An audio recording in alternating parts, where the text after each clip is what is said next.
제가 방금 수업하기 전에 책이 도착했습니다. 다음번 두 번째 책으로 이 책을 하려고 생각하고 있거든요. 그래서 제가 먼저 한번 읽어보고 이 책이 괜찮을지 한번 검토해보고 나중에 확정되면 안내해 드릴게요. 그리고 또 책이 오늘 도착을 했는데요.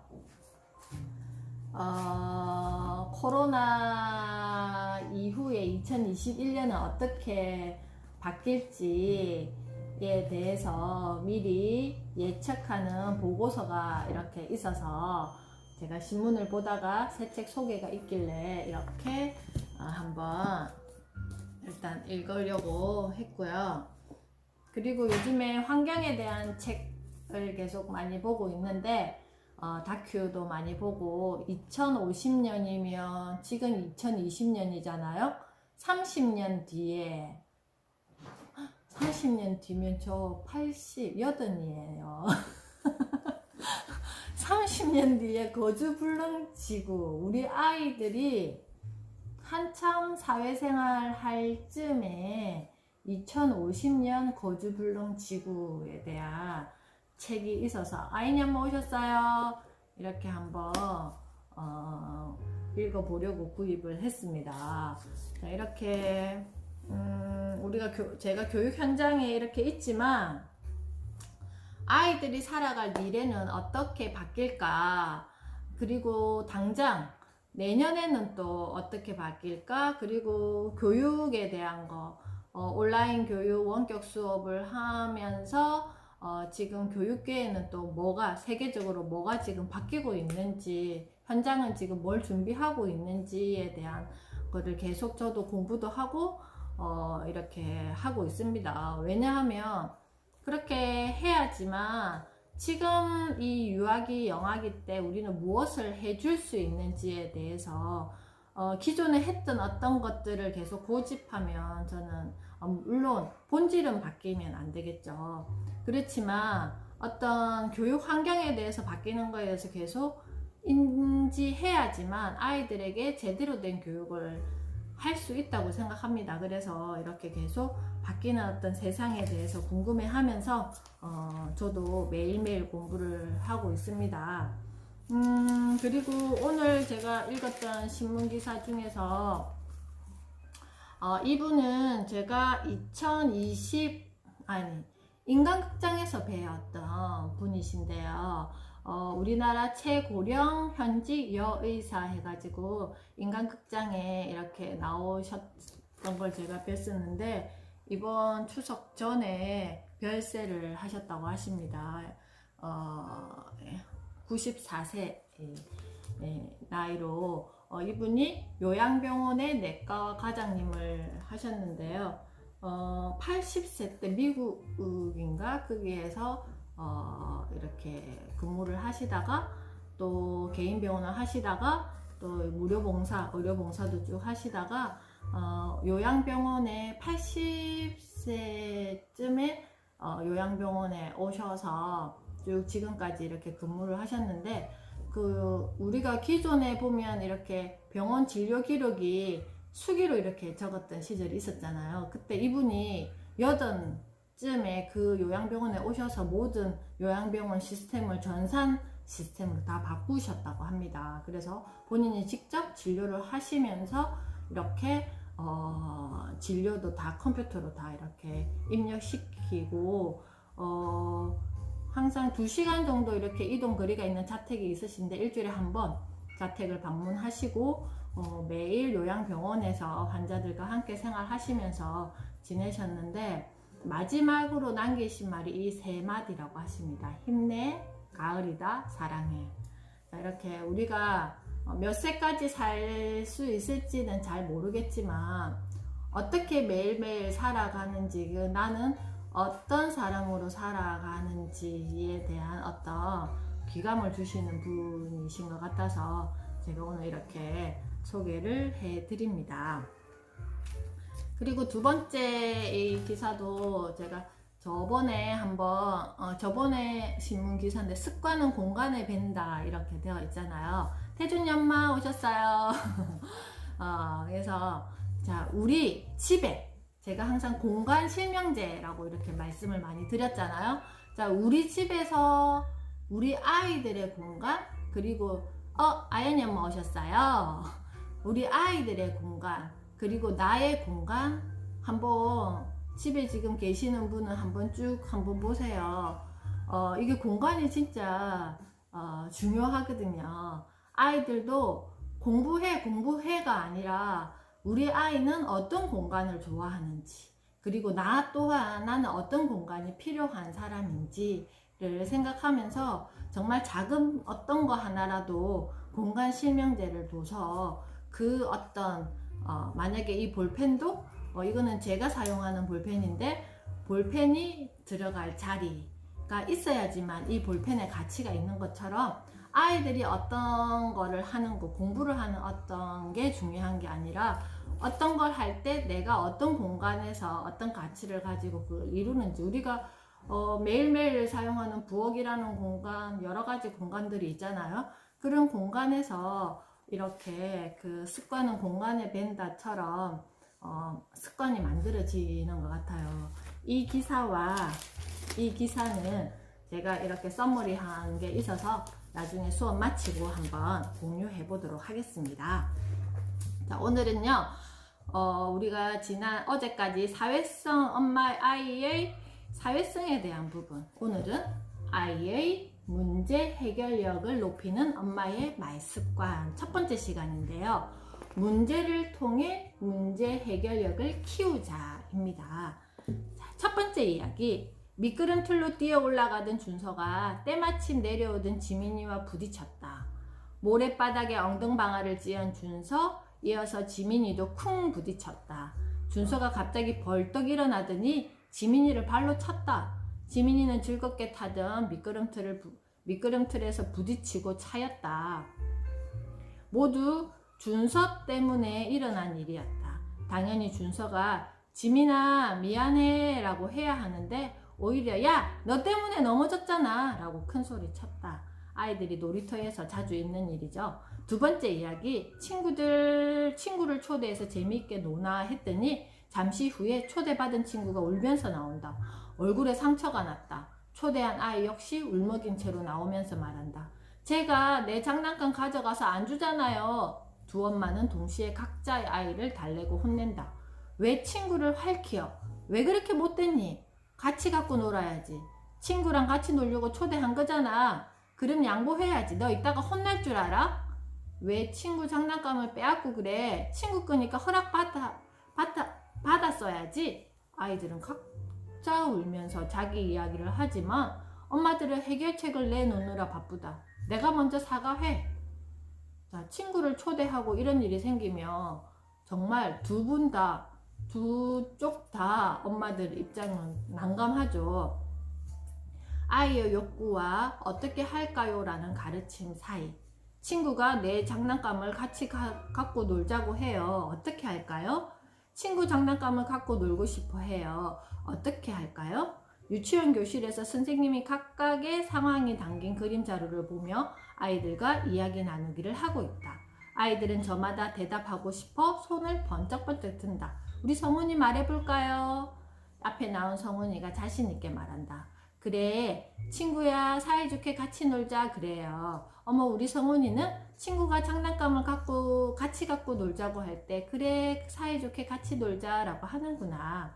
우리 성훈이 생각 주머니가 정말 크네요. 우리 성훈이 칭찬해 줄까요? 아이들은 박수를 보낸다. 아이들은 저마다 사이좋게 양보 등을 말했다. 유치원 만 3세 반의 문제 해결력 수업이다. 5살 아이들도 친구와 사이좋게 노는 방법을 제대로 알고 있다. 그런데 막상 실제 상황이 되면 그렇게 하지 못한다. 왜 그럴까? 욕구가 생기기 때문이다. 유아기는 욕구가 모든 것을 압도하는 시기다. 욕구 앞에서는 예측이 힘들다. 저걸 갖고 싶다라는 욕구가 생기면 저건 친구 거니까 물어본 다음에 달라고 해야지 라고 앞뒤를 헤아릴 여지가 없다. 그냥 갖고 싶어서 빼앗는다. 빼앗긴 아이는 성격에 따라 다르게 반응한다. 빼앗기지 않으려고 장난감을 꽉 움켜쥐는 아이가 있는가 하면 빼앗으려는 아이를 공격하는 아이도 있다. 아이들 간의 다툼이 생각보다 빈번하기 때문에 선생님들은 자유선택 활동 시간에 각 영역별로 신경을 각별히 써야 한다. 선생님들은 양보와 배려라는 고차원적인 도덕을 가르치기 위해 양보해야 해요, 배려해야 해요 라는 말과 더불어 이럴 때는 어떻게 할까요? 라는 다양한 문제 상황을 제시하며 반복해서 가르친다. 문제는 아이들에게 문제 해결을 배우게 하는 좋은 계기가 된다. 자, 여기 밑줄을 한번 쭉 그어 두겠습니다. 그래서 예측할 수 있는 문제에 대해 미리 생각해보는 교육은 매우 중요하다. 그래도 문제는 생긴다. 이럴 때는 어떤 말이 좋을까? 우리 그러지 않기로 했죠. 사과해요. 라는 말이 좋을까? 이 말을 들으면 자신이 잘못했어도 왠지 추궁당하는 것만 같다. 가르침보다 비난이 먼저 전달되면 아이의 기분은 당연히 나빠진다. 그러면 문제 해결로 접근할 수가 없다. 문제가 생기지 않도록 교육하는 것도 중요하지만 엄마는 문제가 생겼을 때 그것을 통해서 아이에게 문제 해결력을 키워줘야 한다. 문제가 생기지 않으면 더 좋겠지만 그럴 수 없다는 것을 엄마는 잘 안다. 문제가 생겼을 때 엄마는 어떻게 해야 할까? 문제를 문제로만 보면 화를 내고 소리치게 된다. 세상은 수많은 문제를 해결하면서 살아가야 하는 곳이다.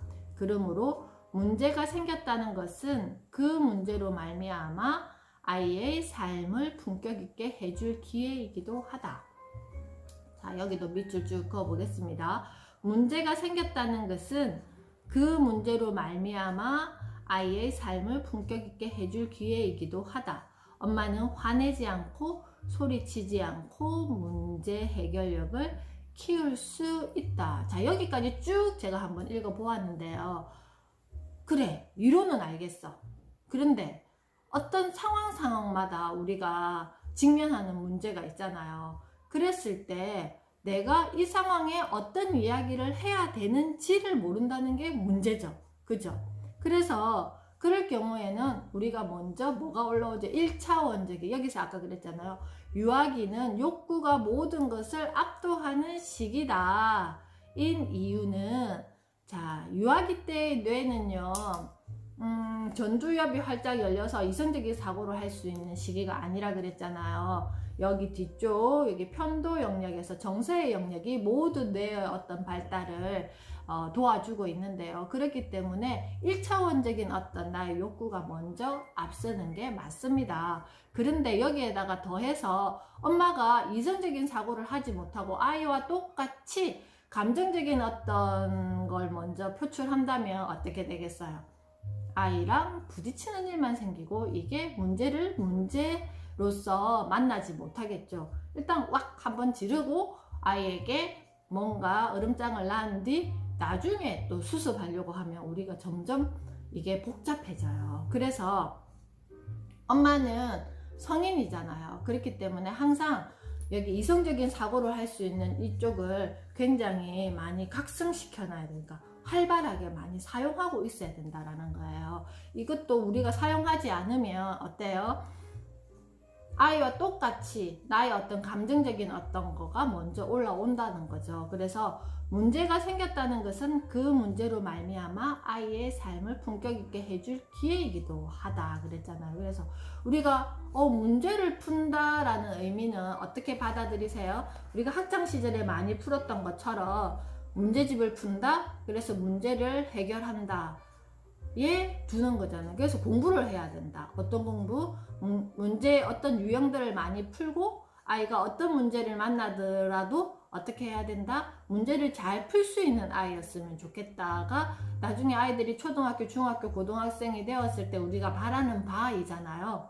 제가 항상 말씀드리지만 일상과 아이의 어떤 그 학습적인 역량을 분리시키지 않으셨으면 좋겠어요. 같은 맥락이라는 거죠. 그래서 아이의 어떤 인지 발달을 도와주고 정서 발달, 사회관계를 도와주는 게 곧 우리 아이가 학교 현장에서 학습해야 되는 능력을 키워주는 것이다 라고 생각해 주셨으면 좋겠습니다. 아니, 그렇게 생각하셔야 됩니다. 그래서 보겠습니다. 문제 해결력을 키우는 절호의 기회. 야, 너 때문에 넘어졌잖아. 엄마가 볼 때도 아무리 내 아이지만 우기기 대장처럼 느껴진다. 자기가 그렇게 해놓고 그렇게 친구 때문에 넘어졌다고 지금 오히려 화를 내고 있잖아요. 야, 왜 나 때문에 넘어져? 내가 거꾸로 올라가서 그런 거잖아. 특히 아이들 미끄럼을 탈 때 내려오는 친구, 그 다음에 이렇게 거꾸로 올라가는 친구. 그래서 항상 우리 유치원에서는 놀이터에서의 어떤 규칙 정하기 활동을 굉장히 많이 하는데요. 그렇지 않으면 많은 아이들이 한 곳에서 안전하게 지낼 수가 없어요. 그래서 어떤 거에 있어서 어떤 활동이 중요한 게 아니라 그 이전에 선행되어야 되는 게 선생님과 친구들 간의 어떤 규칙 정하기를 먼저 선행을 합니다. 특히 학기 초에 그런 활동들을 되게 많이 하는데요. 한번 이렇게 규칙을 정하고 나면 아이들은 그 규칙을 잘 따르는 편이에요. 특히 유치원 친구들은 6세, 7세 친구들은 바깥 놀이터 갈 때 아이들이 막 흥분하거든요. 그래서 막 정말 총알처럼 튀어나가려고 그래요. 그래서 선생님들이 하시는 방법은 한 줄 서서 가위바위보를 해서 선생님을 이기는 친구는 어떻게 놀이할 수 있고, 선생님이 만약에 이기고 그 친구가 가위바위보를 해서 지면 다시 맨 뒷줄로 돌아가는 이걸 합니다. 왜냐하면 컴다운 시키는 거죠. 내가 놀이터에 나와서 이렇게 기분 좋고 빨리 놀고 싶은 이 마음을 좀 진정시키고 선생님과 어떤 가위바위보 놀이를 통해서 이렇게 그 다음 순서대로, 그러니까 아이들에게 차례차례 줄 서서 1번, 2번, 3번 이런 순서대로 놀이터에 놀자 하면 아이들이 재미있지 않잖아요. 근데 아이들도 그 활동조차도 놀이라고 생각을 합니다. 그래서 아이들은 이렇게 한 줄을 서서 선생님과 가위바위보를 해서 이렇게 자연스럽게 놀이터에 이렇게 나가는 이런 활동을 하는데요. 자, 가만히 생각해 보세요. 우리 집에서 왜 유치원에서는 이렇게 많은 아이들을 한 선생님이 돌볼 수 있느냐 하면 서로 간에 어떤 약속된 규칙들이 굉장히 많이 있어요. 그리고 서로 그것은 지켜야 된다. 예요. 근데 가정에서는 어때요? 그런 거를 선행하지는 않잖아요. 그때 달라요일 수도 있고 그 상황이 일어나면 그럴 수도 있다라는 거예요. 그래서 평소에 어떤 일이 생기기 전에 만약에 어떤 불편한 상황들이 있을 거잖아요. 뭐 예를 들어서 장난감을 정리하고 가지고 놀고 밥을 먹는 뭐 자리, 그리고 뭐 기본 생활 양치질하고 씻고 뭐 이런 기본 생활들에 대한 어떤 루틴이 있잖아요. 우리가 아이들이 하루 집에서 지낼 때 여기에서 어때 우리가 그때 달라요인지 우리 집에는 아이와 꾸준히 정했던 엄마와의 어떤 규칙이 있는지 그 차이예요. 근데 우리가 엄마라는 말을 아이가 몇 번을 들어야지 엄마라는 말을 할 수 있을까요? 제가 그 책에서 본 바로는 10,000번 이상 들어야지만 엄마라는 말을 할 수 있다라고 되어 있었던 것 같은데, 그것처럼 어떤 규칙을 정한다든지 약속을 한다든지, 내가 어저께 니한테 이야기했다 아이가 엄마가 몇 번을 이야기해야지 네가 행동으로 하겠노, 이런 말 다 필요 없어요. 똑같은 상황이 생기면 똑같은 말을 10,000번 이상 해야지 아이가 행동이 바뀔 것이다 생각하고 하셔야 된다라는 거예요. 그것처럼 평소에 얼만큼 아이들에게 규칙성 있게 이렇게 어떤 거를 제시하고 있는지 엄마의 어떤 말 습관 한번 우리가 체크해 봐야 되겠죠. 아이는 자기가 원인을 제공한 일을 생각조차 하지 않고 친구 때문에 넘어진 현재 상황이 억울해. 아니야, 쟤 때문에 넘어졌다고를 반복하면서 우긴다. 이때 엄마는 문제를 잘 살펴야 한다. 왜 우기는지를 문제 삼으면 안 된다. 아이는 문제를 정확하게 하지 못할 수 있다. 철저히 자기 입장에서만 생각하기 때문이다. 엄마가 정확하게 문제 상황을 아이의 입장에서 알아듣도록 이야기해야 한다. 첫 번째 이야기의 문제를 살펴보면 다음과 같다. 문제 1. 미끄럼을 타고 내려오는 곳으로 올라간 문제. 제일 첫 번째 그거였죠. 두 번째, 문제 2. 미끄럼을 타고 내려오는 친구와 부딪힌 문제. 문제 3. 오히려 잘못이 없는 친구를 발로 걷어찬 문제를 1번, 2번, 3번 이렇게 구체적으로 적어보니까 어때요? 누가 원인을 제공했는지, 뭐가 문제였는지 세 가지 문제가 벌써 나왔잖아요. 모든 문제를 아이와 함께 짚고 넘어가야 한다. 그렇게 하지 않고서는 너 때문이잖아, 얼른 사과해라고만 한다면 자신도 넘어져 아픈 아이가 순순히 사과할 리가 없다. 너 이따가 집에 가서 혼날 줄 알아 라는 말은 아이를 더 악쓰게 한다. 우리 집 아이들이, 큰 아이가 22살이고 작은 아이가 15살이잖아요. 초등학교 때 아이들이, 초등학교 때부터 제가 둘이 막 뭐 자잘하게 뭐 이렇게 다투는 거는 크게 뭐 이렇게 하지 않는데, 좀 아이들이 지내다가 좀 크게 다투는 경우가 있잖아요. 그럴 때 저는 A4 용지를 이렇게 준비를 해서 둘 다 앉혀놓고 글자를 알든 모르든지 1번부터 쭉 적어요. 그래서 어쩔 때는 한 30분, 40분 동안 적었던 적이 있어요. 그래서 아이들이 직접 첫 번째 원인이 무엇이었는지 서로가 알 수 있게, 지금 벌써 뭐 10년, 10년 훨씬 넘었죠. 그렇게 한 게. 그랬는데 뭐 얼마 전까지도 자, 첫 번째 누가 어떻게 했니? 부터 물어봐요. 막 둘이서 막 처음에는 오빠가 이렇게, 오빠가 항상 건드리거든요. 이렇게 행동파인 오빠가 동생을 찝쩍거리면 얘가 반응하는 게 너무 재밌어가지고 그렇게 막 몸으로 놀고 싶어 하는데, 여자아이들은 또 그런 거 별로 싫어한단 말이에요. 근데 찝쩍 건드리고 나서 뭔가 또 한 번 더 이제 찝쩍하면 또 막 둘이서 이렇게 난리가 나요. 그래서 어쩔 때는 오빠가 한 대 때리면 지도 한 대 때리고, 오빠가 먼저, 오빠가 나한테 뭐 5대 때렸잖아, 그러면 나는 지금 4대 때렸으니까 한 대 남았어, 뭐 이런 식으로. 얼마 전에도 둘이서 그렇게 이야기를 하고 있더라고요.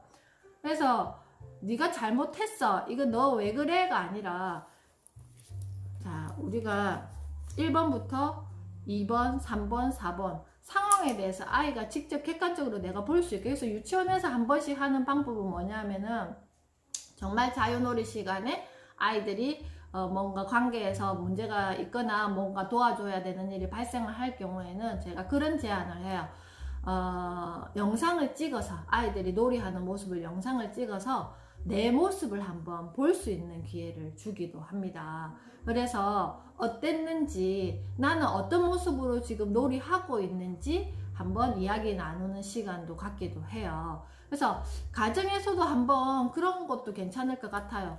그냥 삼각대 놓고 아이들 이런 자기들끼리 놀았을 때 한번 그냥 뭐 간직할 수도 있는 거고, 영상을 뭐 뭔가 문제 상황이 발생할 수도 있는 거니까. 전체적으로 우리가 보통 관찰 예능 같은 데 보면 그렇게 하잖아요. 보면 내가 모르던 내 모습을 분명히 볼 수 있단 말이에요. 엄마의 모습, 엄마의 표정, 아이의 어떤 행동, 눈에 보이지 않는 모습들이 분명히 있어요. 그런 것도 제안 드려봅니다. 특히나 이렇게 아이의 어떤 뭐 형제 간의 어떤 관계라든지 뭐 이런 거에 있어서 뭔가 불협화음이 많이 일어난다든지, 아니면 친구와 이렇게 또래 문화에서 이런 일이 생겼을 때 말로서 자꾸 휘두르지 마시고 한번 1번부터 쭉 한번 천천히 되짚어 가는 거 꼭 추천드립니다. 그래야지만 아이들이 객관적으로 나를 볼 수 있는 훈련이 된다라는 거죠. 자, 너 이따가 집에 가서 보자, 혼날 줄 알아 라는 말은 아이를 더 악쓰게 한다. 맞죠? 문제는 가려진 채 혼내고 혼나는 상황만 이어질 뿐이다. 원인에 대한 어떤 거를 제대로 도움 주지 않고 계속 혼내다가 엄마의 감정 상하지, 아이의 감정 상하지. 다음에 이 아이가 아 맞지, 우리 엄마가 이럴 때 나 혼냈지 하면서 정신 차리고 다음에 그렇게 안 하겠어요. 더 그렇게 할 수 있겠죠. 이런 상황에서 대부분의 엄마들은 얼른 문제를 수습할 생각에 아이 친구에게 대신 사과를 한다. 내 아이는 이따가 혼내면 되지만 아이 친구에게는 지금 사과하는 것이 문제를 해결하는 방법이라고 생각하기 때문이다. 엄마는 아이에게 실수를 할 수 있지만 그 부분에 대해 바로 인정하고 사과해야 한다. 라는 나름의 문제 해결력을 보여주고 싶은 마음도 있다. 그죠? 아이 친구에게 다가가 최대한 친절하게 아줌마가 대신 사과할게 미안해. 아이는 자기가 만든 문제를 통해 무엇을 배웠을까? 자, 이렇게 끝나고 나서 아이는 어떻게 되겠어요?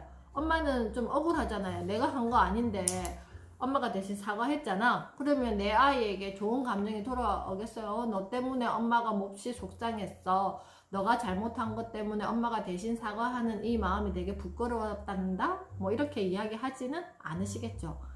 자기 문제는 자기가 해결해야 한다는 것쯤은 유아기 아이라도 당연히 배워야 한다. 그러고 나서 엄마는 아이를 어떻게 혼냈을까?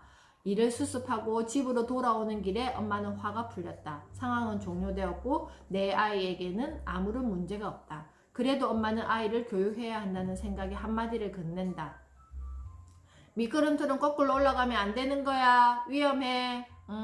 우리 아들 최고네. 엄마 말을 이렇게 잘 들으면서 아까는 왜 그랬을까? 얼핏 보면 엄청 민주적인 양육의 전형처럼 보이죠. 화내지 않고 훈육을 했잖아요. 하지만 아이가 응이라고 대답한 것은 사실 칭찬받을 만한 일이 아니다. 오히려 몇 가지 문제를 더 만들었죠. 왜냐하면 첫 번째, 아이는 무엇이 문제인지 무엇을 잘못했는지를 지금 모르고 있어요. 아이는 욕구대로 움직였고 그것은 당연하기에 여전히 친구가 잘못했다고 느낄 거잖아요. 그리고 자신이 발로 찬 행동은 친구가 먼저 내가 분명히 이렇게 올라가려고 하는데 지가 내려와가지고 나한테 부딪혔으니까 본인이 정당하다고 생각할 수도 있다라는 거죠.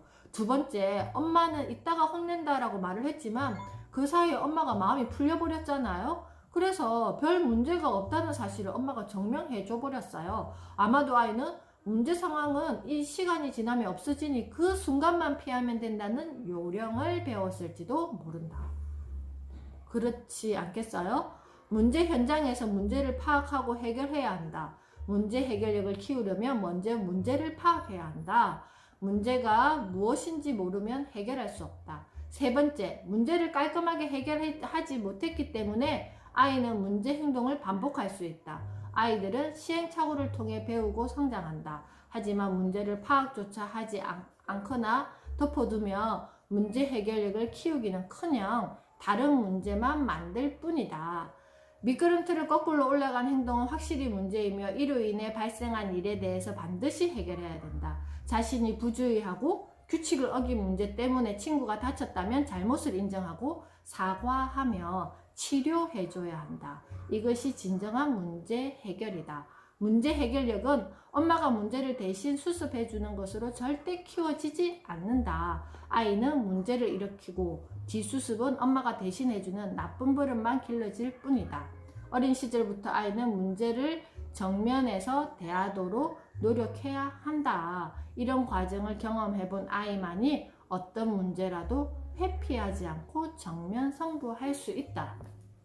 잘 보세요. 아이들이 어떤 문제, 그러니까 문제집의 문제를 풀어야 돼요. 오늘 여기서부터 이 페이지까지 풀어야 돼요. 그런데 내가 이 문제를 풀어야 된다라는 어떤 거에 있어 가지고 대충 그냥 보고 그런 거 많다 그러더라고요. 이제 제 남동생이 초등학교 선생님이거든요. 제 올케도 초등학교 선생님이고, 아이들이 정말 개념을 이해하고 문제를 푸는 친구들은 반에서 많으면 10% 미만, 정말 5% 정도만 그렇대요. 그래서 학원 갈 시간이 됐잖아. 하교할 시간이 됐잖아요. 고학년 담임인데 그러면 막 바쁘대요. 막 저 뒤에서 뭐 한다고?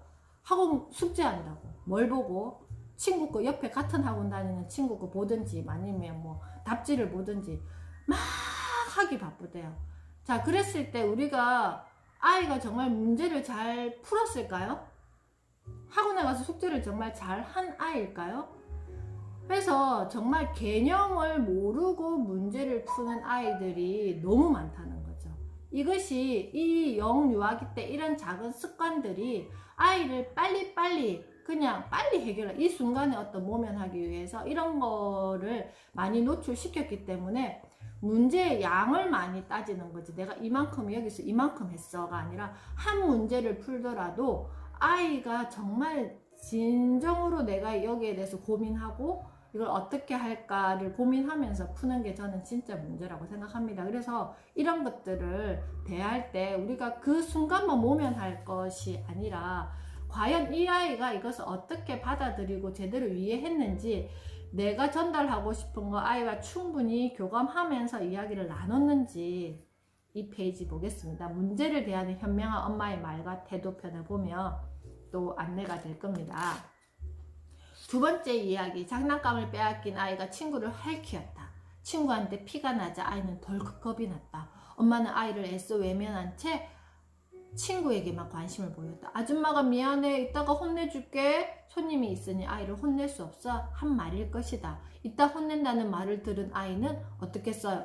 더 겁이 나고 화가 난다. 모두 친구 탓이라는 생각이 들어 야, 너 집에 가! 라고 했다. 아이의 속마음을 모른 채 더 민망해진 엄마는 너 친구한테 어디 가래! 하고 아이를 혼냈다. 엄마와 아이가 단둘이 있을 때와는 다른 상황이다. 아이의 자존심을 건드리지 않으면서 접근해야 되고 잘못한 문제도 짚어야 하며 해결까지 해야 한다. 먼저 다친 아이의 상태를 살펴보고 응급치료가 필요하다면 그것이 가장 먼저다.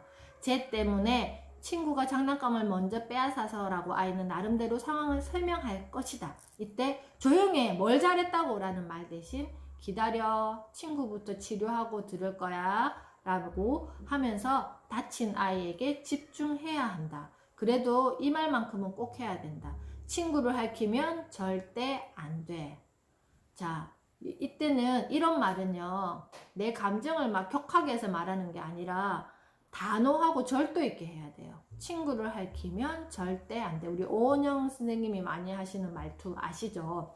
응급 상황 등 아이가 혼자 해결하기 어려운 문제라면 엄마가 당연히 도와주어야 한다. 하지만 물리적인 부분은 도움을 주되 아이가 문제와 직접 대면하게 해야 한다. 그래야 확실히 배운다. 엄마가 대신 해결할 일이 아니다. 아이가 공격적인 행동을 보일 때 어디에다가 던지는 거야? 다치면 어떻게 하라고? 라고 큰 소리로 혼내기보다 던지면 안 돼 라고 단호하게 말한 다음 뭐가 마음에 안 들어? 라고 물어봐야 한다. 응습을 받아주는 것과 다르다. 이유를 알아주는 것이다. 자, 여기 두 번째 줄부터 여기까지 한번 밑줄 쭉 그어보겠습니다. 아이는 문제가 생겼을 때 말로 표현하는데 미숙하다. 엄마가 동생이랑만 놀고 자신의 말을 안 듣는다고 생각해 엄마에게 나 좀 봐달라는 의도로 물건을 던지는 경우라면 아이다운 발상이다. 하지만 이유가 있다고 폭력이 정당화되지는 않는다. 뭐가 마음에 안 들어? 왜 그런 거야? 엄마는 아이가 생각하는 원인과 이유를 들어줘야 한다. 뭔가 차여있는 감정을 이렇게 끄집어내주는 역할을 지금 하는 거예요. 아무리 잘못됐어도 충분히 들어봐야 한다. 그래야 아이가 억울하지 않다. 못됐어 라는 말은 무엇이 못된 행동인지 정확히 가르쳐 주지 못하는 엄마의 한탄일 뿐이다. 그냥 이 말 한마디로 아이의 행동을 못됐다, 나쁘다 라고 치부해버리는 거예요. 그러면 아이에게 뭐가 도움이 되죠? 아무런 도움이 되지 않을 거잖아요. 가르치려면 확실히 가르쳐야 한다. 아이의 문제 행동이야말로 문제 해결력을 키우는 계기라고 여기면 그 행동에 대해 엄마가 화내지 않을 수 있다. 엄마가 화를 내면 문제는 사라지고 화를 내는 상황만 남을 뿐이다. 문제가 발생하면 아이들은 다양한 방법으로 표현한다. 조용히 말로 하면 좋으련만 악을 쓰며 운다. 어떤 게 안 되니? 하며 안타까운 마음을 알아주는 엄마의 말과 뚝 그쳐 조용해 울면 해결돼? 하며 나무라는 엄마의 말 중에 어느 쪽이 아이로 하여금 문제를 되돌아보게 할까? 만약 엄마가 아이의 마음을 알아줬는데도 여전히 운다면 그 상태에서는 어떤 말도 제대로 전달되지 않을 수 있다. 그럴 때는 엄마의 짧은 말이 문제 해결에 도움이 된다. 울음 그칠 때까지 엄마가 기다릴게.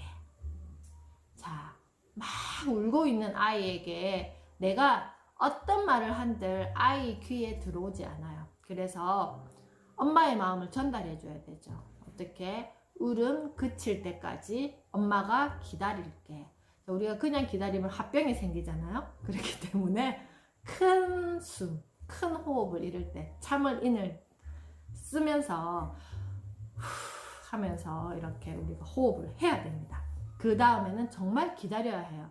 기다릴게 해놓고 막 30초도 못 참아가지고 이런 말 하면 안 되겠죠. 말을 시키지 않고 자리도 이동하지 말고 아이의 울음이 그치길 기다렸다가 아이가 안정되면 반드시 짚고 넘어가야 한다. 아이가 만든 문제에 대해 공감과 위로만 하면 미해결로 남는다. 엄마는 아이의 문제 행동을 통해 문제 해결력을 높일 기회를 놓쳐서는 안 된다. 여기서 중요한 것은 문제를 바라보는 엄마의 안목이다. 폭력 문제를 대하는 훈육의 말과 문제 해결에 도움을 주는 엄마의 말은 달라야 한다는 의미다. 자, 우리가 아이들에게 많은 말을 해요. 자, 그런데 어떤 상황에서 나는 정말 아이에게 제대로 들리는 말을 하고 있는지, 그리고 아이가 이 상황에서 내 말에 대해서 정말 제대로 피드백 할 수 있는지. 어저께 제가 이거 수업 마치고 어떤 엄마와 잠시 통화를 했었는데 이 친구는 이제 말을 굉장히 잘하는 아이였어요. 근데 이제는 말을 잘해서 엄마가 되게 기쁘기도 하고 이렇게 그게 긍정적인 어떤 거였는데 이제 이게 개월 수가 좀 올라가고 말을 너무 잘하는 게 아니라 엄마를 이기려고 하는 말을 하는 거 어떤 의미인지 아시겠죠? 그래서 이제는 그렇게 말을 잘하는 게 긍정적인 어떤 느낌보다는 자꾸 부정적인 감정이 많이 든다 하시는 거예요. 자, 우리가 어떨 때는 괜찮아 했다가 또 어떨 때는 이거는 안 돼 라는 어떤 나의 이렇게 객관적이지 못한 엄마의 어떤 행동과 상호작용 때문에 아이들은 굉장히 헷갈린다라는 거예요. 그래서 되게 많이 서로가 감정이 격해져 있을 때 이런 상황에서 내가 화가 나려고 한다 그럴 때는 엄마도 기다릴 수 있어야 돼요. 그리고 단호하게 아이에 대해서 안 되는 거는 안 된다라고 이야기를 하고 아이가 이 상황에 대해서 어떤 감정을 지금 가지고 있는지, 왜 지금 이렇게 억울한지, 분명히 아이의 행동이 잘못됐지만 이 아이가 그렇게 행동했을 때는 분명히 이유가 있을 거란 말이에요. 그냥 욕구에 의해서 했지만 그 욕구에 의해서 했던 것조차도 엄마의 질문을 통해서 아이가 자기의 모습을 볼 수 있는 기회를 만난다라는 거예요. 그것처럼 엄마도 이렇게 매일매일 아이와 대화할 때 나는 정말 객관적인 어떤 기준에서 아이에게 대화하고 있는지, 그때그때 달라요 하고 있는지를 한번 지켜보셔야 된다는 거예요. 제가 어저께 수업 시간에 우리 아이가 콜라를 차에서 분명히 잡아라 했는데 쏟았다라는 말씀을 드렸단 말이에요. 근데 제가 왜 그 상황에서 화를 내지 않고 그렇게 할 수 있었냐면, 제가 추석 동안에 넷플릭스 다큐멘터리를 봤어요. 그 중에 한 편이 우리의 지구 편을 봤단 말이에요. 그랬더니 제가 생각하는 이 세상, 이 우주관, 그 세계관이 지구 속에 나는 이런 어떤 먼지 같은 존재로 지금 있구나. 그런 존재인데 우리 아이가 지금 콜라 엎질른 이 상황이 뭐가 그렇게 큰 일이야 라는 어떤 마음도 분명히 있었단 말이에요. 그래서 우리가 매일매일 이렇게 공부하는 게 어떤 사소한 거 가지고 애랑 맨날 찌지고 볶고 막 이런 게 아니라 내가 지금 어떤 기준에서 어떻게 어느 지점에 내가 있으면 지금 이 시점에서는 아이에게 뭘 해야 되는지, 그래서 항상 넓게 보자거든. 우리가 막 우주관 세계 어떤 세계관을 가지고 아이를 키우는 게 분명히 좋겠지만 그렇게 하지 못하신다면 20살이 되었을 때 우리 아이를 생각하고 지금 나는 3살 아이에게, 4살 아이에게, 5살 아이에게 조금 엄마 생각에 부족하다면 이게 좀 어떻게 도와줘요. 구체적으로 이렇게 아이에게 접근을 하셔야 된다라는 거예요. 그래서 내일은 또 어떤 문제든지 해결할 수 있다는 사실을 알려주자. 문제는요, 해결하라고 생기는 거예요. 그죠? 그래서 이런 어떤 사소한 어떤 일상들이 그냥 이거는 이 지능 발달하고 뭐 인지 발달에 도움되는 게 아니야. 별개라고 생각하지 마세요. 정말 아이가 모래 하나 만지는 거, 돌멩이 가지고 만지는 거, 그 다음에 물컵을 들고 물을 마시는 거, 양말을 신는 거, 신발을 신는 거, 내가 내 옷을 스스로 입는 거, 뭐 선택하는 거, 이런 것들이 다 우리 엄마들이 생각하는 아이의 발달에 아주 큰 영향력을 준다라는 거예요. 그래서 하루의 일상이 굉장히 중요하다고 제가 말씀드리는 게 그런 거라면, 이거는 따로, 공부는 따로, 내가 뭐 이거 기본 생활은 따로 이렇게 생각하지 않았으면 좋겠습니다. 그래서 내일은 또 어떤 문제든지 해결할 수 있다는 사실을 알려주자 편을 통해서 좀 더 구체적으로 이야기 나누도록 하겠습니다. 오늘 벌써 2분이 지났네요. 내일 또 이 시간에 우리 만나도록 하겠습니다. 수고하셨습니다.